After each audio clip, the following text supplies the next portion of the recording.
नमस्कार फ्रेंड। तो आज के चले एक नतून रेसिपि निये बिरियानी प्रेसार कुकारे खूब सहजे खूब 10 मिनिटेर मध्य बिरियानिटा आमरा कीभाबे तैरी करब सेटाई तोमादेर संगे आजके शेयर करब। तो गाइज भिडियोटा देखते थाको, भालो लागले लाइक कमेंट शेयर करे दिओ। और चलो देखा जाक कीभाबे बिरियानिटा आमरा बानाबो बाड़ीते खूब सहजे। प्रथम आमि एई बाटिटार 500 चाल नियेछि, 3 बाटी हयेछे। तो चालटा नेওয়ার पर जल देखो जल दिए भालो करे एकटु धुए जलटा फेले देওয়ার पर परे आबार जल दिए ढाका दिए रेखेछि। तो एबार आमी मांसटा रेडी करब। तो मांसेर मध्य धने गुঁড়ো लंका गुঁড়ো जिरे गुঁড়ো गोलमरिचेर गुঁড়ো आगे थेके दिए रेखेছিলাম। तो परे मशला बिरियानी मशलाटा भेजे मिक्सारे गुঁড়ো করে নিয়েছি। এবার সেই গুঁড়োটা আমি এখন মাংসের মধ্যে দিয়ে দেবো। দেখো গাইস, এবার আদা রসুন আর কাঁচা লঙ্কা পেস্ট করেছি, পেস্ট করে একটা পেস্ট বানিয়ে নিয়ে সেটাও দিয়ে দিলাম। এবার একটু লবণ দিলাম, একটু হলুদ দেব, আর একটু টক দই দিতে হবে, না হলে ফ্লেভারটা আসবে না। তো গাইস একটু টক দইও দিয়ে দিলাম, দিয়ে ভালো করে কিছুক্ষণ মেশাতে হবে। তো গাইস দেখতে পাচ্ছ, তো আমি মশলাটা দইটা দেওয়ার পর একটু ভালো করে নাড়াচাড়া করে নিচ্ছি। এক হাতে মোবাইল ছিল দেখে আমি ভালো করে মশলাটাকে করতে পারছিলাম না, মাখাতে পারছিলাম না চামচ দিয়ে। তো পরে মনে পড়লো একটু তেল দিতে হবে, তো সর্ষের তেল দিয়ে দিলাম। পরে সর্ষের তেল দিয়ে পরে ভালো করে হাত দিয়ে মেখেছি, মেখে আবার ঢাকা দিয়ে কিছুক্ষণ রাখতে হবে। তো এবার আমি কড়াইতে আলু দিয়ে দিয়েছি, আলুটা ভেজে নেব।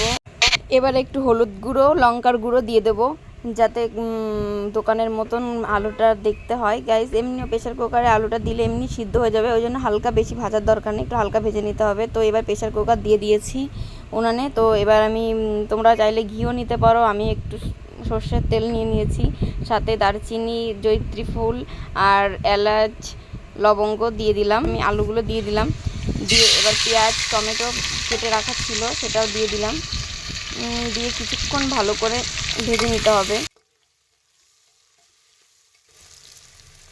লবণ দেব, একটু হলুদ দিয়ে দেব, দেওয়ার পর আবার ভালো করে নাড়তে হবে।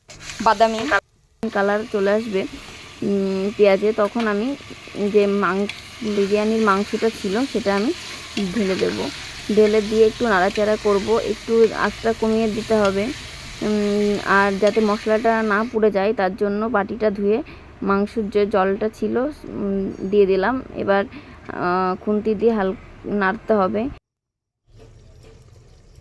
তো ফ্রেন্ড দেখতে পাচ্ছ মাংসটা এখনও পুরোপুরি কষা হয়নি, তো হালকা কষা হয়েছে। তো আমি এর মধ্যে জায়ফলটা গুঁড়ো করে রেখেছিলাম, তো সেটাই আমি দিয়ে দিলাম সেন্টের জন্য, খুব সুন্দর সেন্ট বেরোবে। তো দেওয়ার পর আমি একটু ভালো করে খুন্তি দিয়ে আবার নেড়ে চেড়ে নেব, কিন্তু জালটা মিডিয়াম আঁচে রাখতে হবে। এবার মাংসটাকে ভালো করে কষাই করে নিতে হবে। তো গাইজ তোমরা নিশ্চয়ই দেখতে পাচ্ছ যে মাংসটা কত সুন্দর কষা করা হয়ে গেছে, তো মাংসটি তেল ছাড়ছে। তো এবার যে ভিজিয়ে রাখা চালটা ছিল সেটা আমি মাংসের ভিতর দিয়ে দেব। এবার খুন্তি দিয়ে ভালো করে নেড়ে চেড়ে নিতে হবে চালটাকে। তো গাইজ খুব সহজ রেসিপি, তোমরা বাড়িতে ট্রাই করতে পারো একবার। তো দেখো ভালো করে নাড়াচাড়া করে নেওয়ার পর এবার যে বাটিটায় আমি চালটা মেপেছিলাম ওই বাটিরই 6 বাটি মতো জল আমি দিয়ে দেবো। প্রেসার কুকারের ঢাকনাটা তাড়াতাড়ি লাগিয়ে দিয়ে 3 সিটি মারার পর বাষ্পটা বের করে দিতে হবে, না হলে বিরিয়ানির ভাতটা নরম হয়ে যাবে। তো গাইস দেখো গাইস আমি সেটাই করেছি। তো দেখো কত সুন্দর কালারটা, ভাতটা গলে যায়নি। তো আজকের মতন এই পর্যন্তই, আবার অন্য কোনো ভিডিও নিয়ে চলে আসবো তোমাদের।